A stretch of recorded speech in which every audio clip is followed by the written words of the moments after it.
ಜೀವನದ ಸಾರ್ಥಕತೆ ಯಾವಾಗ ಸಿಗುತ್ತೆ ಗೊತ್ತಾ? ಈ ಮುಗ್ಧವಾದ ಜೀವಿಗಳ ಮುಖದಲ್ಲಿ ಮಂದಹಾಸ ತಂದಾಗ. ಇದಕ್ಕೆ ಖಂಡಿತವಾಗ್ಲೂ ಲಕ್ಷಾಂತರ ರೂಪಾಯಿ ಖರ್ಚು ಮಾಡಲಿಲ್ಲ, ದೊಡ್ಡ ಮಟ್ಟದಲ್ಲಿ ನಾನು ಯಾವ ಫಂಕ್ಷನ್ ಕೂಡ ಮಾಡಲೇ ಇಲ್ಲ. ಒಂದು 108 ಜನಕ್ಕೆ ಈ ರೀತಿ ಮಂಗಳ ದ್ರವ್ಯಗಳನ್ನ ಕೊಡಬೇಕು ಅಂತ ಅಂದ್ಕೊಂಡು ಕಾರ್ಯಕ್ರಮನ ಶುರು ಮಾಡಿದ್ದು. ಮಹಿಳಾ ದಿನಾಚರಣೆನ ಈ ರೀತಿ ಆಚರಿಸೋಣ ಅಂತ. ಅದರಲ್ಲಿ ನಿಜಕ್ಕೂ ಅನಿಸಿದ್ದು ಸೆಲೆಬ್ರೇಷನ್ಗಿಂತ ಹೆಚ್ಚಾಗಿ ಅಲ್ಲಿ ಅವ್ರಿಗೆ ಪ್ರೀತಿ ಅಗತ್ಯ ಇತ್ತು, ರೆಕಗ್ನಿಷನ್ ಅಗತ್ಯ ಇತ್ತು ಅಂತ. ಎಷ್ಟೋ ಜನ ಹೇಳಿದ್ದೇನೆಂದರೆ, ಯಾರೂ ಇವತ್ತವರೆಗೂ ನಮಗೆ ಈ ರೀತಿ ವಿಶ್ ಮಾಡೇ ಇರಲಿಲ್ಲ, ಈ ರೀತಿ ವಿಶ್ ಮಾಡಿದ್ರಿಂದ ನಮ್ಗೆ ತುಂಬಾ ಖುಷಿ ಆಯಿತು ಅಂತ.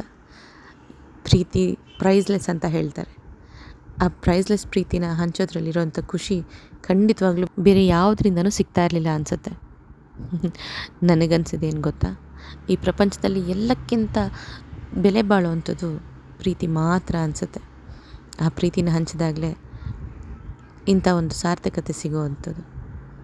ನಿಮಗೂ ಸರಿ ಅನಿಸಿದರೆ ಖಂಡಿತವಾಗ್ಲೂ ಸಾಧ್ಯ ಆದಷ್ಟು ಜನಕ್ಕೆ ಪ್ರೀತಿನ ಹಂಚಿ. ನಮ್ಮ ಹೆಣ್ಮಕ್ಳಿಗೆ ತುಂಬ ಎಕ್ಸ್ಪೆನ್ಸಿವ್ ಗಿಫ್ಟೇ ಕೊಡಬೇಕು ಅಂತ ಏನಿಲ್ಲ.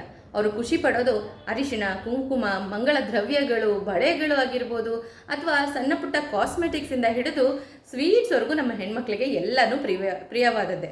ಅದನ್ನೆಲ್ಲ ಹಂಚೋ ಮೂಲಕ, ಅದು ಒಬ್ಬರಿಬ್ಬರಿಗಲ್ಲ, 108 ಡಿಫ್ರೆಂಟ್ ಸೆಕ್ಟಾರಲ್ಲಿ ವರ್ಕ್ ಮಾಡುವಂಥ ಹೆಣ್ಣು ಮಕ್ಕಳ ಜೊತೆ ಇದನ್ನು ಹಂಚ್ಕೊಳ್ಳೋದ್ರ ಮೂಲಕ ಇವತ್ತಿನ ದಿನನ ಸಾರ್ಥಕಗೊಳಿಸ್ತಾ ಇದ್ದೀವಿ. ನೋಡಿದ್ರಲ್ಲ, ಇಡೀ ದಿನ ಯಾವ ರೀತಿ ನಾವು ಮಹಿಳಾ ದಿನಾಚರಣೆಯನ್ನು ಆಚರಿಸಿದ್ವಿ ಅಂತ.